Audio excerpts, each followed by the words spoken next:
অন্তর্বর্তী সরকারের প্রথম হজ। এবছর হজযাত্রীদের সেবায় নেওয়া হয়েছিল মোবাইল অ্যাপ, সিম রোমিং ও বিশেষ ক্রেডিট কার্ডের মতো উদ্যোগ। এজেন্সিগুলোকে রাখা হয়েছিল কঠোর নজরদারিতে, যার ফল মিলল। 2025 সালের হজ কার্যক্রম নিয়ে ব্রিফিংয়ে বেসরকারি হজ এজেন্সিদের সংগঠন হাব জানালো, নতুন সরকারের অধীনে নানা চ্যালেঞ্জ থাকলেও হজ কার্যক্রম হয়েছে সুষ্ঠু, সার্বিক ব্যবস্থাপনায় সন্তুষ্ট তারা। আমরা যে এবছর গত বছরগুলোর মতো এবছর অসাধারণ একটা হজ হয়েছে এবং হজ হচ্ছে ইনশাল্লাহ। প্রায় 70% হাজি চলে গেছে আর 30% হাজি 31শে মে এবং 1 তারিখের মধ্যে চলে যাবে।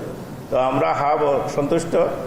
আরও সুষ্ঠুভাবে করা যেত যদি মধ্যস্বত্বভোগী না থাকে।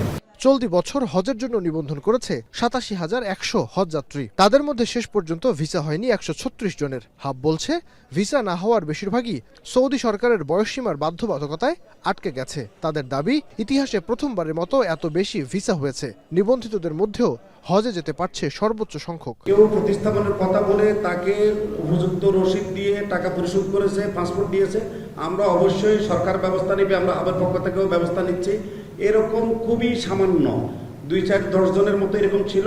ইতিমধ্যে তাদের যাত্রা নিশ্চিত করা হয়েছে, তাদেরকে প্রতিস্থাপন করা হয়েছে। ব্রিফিংয়ে জানানো হয়, নির্ধারিত ফ্লাইটের বাইরে অতিরিক্ত 2টি ফ্লাইট রাখা হয়েছে হজযাত্রীদের জন্য। আগামী বছর বিমান ভাড়া আরও কমানোর সুযোগ আছে। পাশাপাশি সৌদি সরকারের নতুন নিয়মের সঙ্গে সঙ্গতি রেখে হজ ও উমরাহ আইন সংশোধন চায় সংগঠনটি। নাইম আবির, এখন, ঢাকা।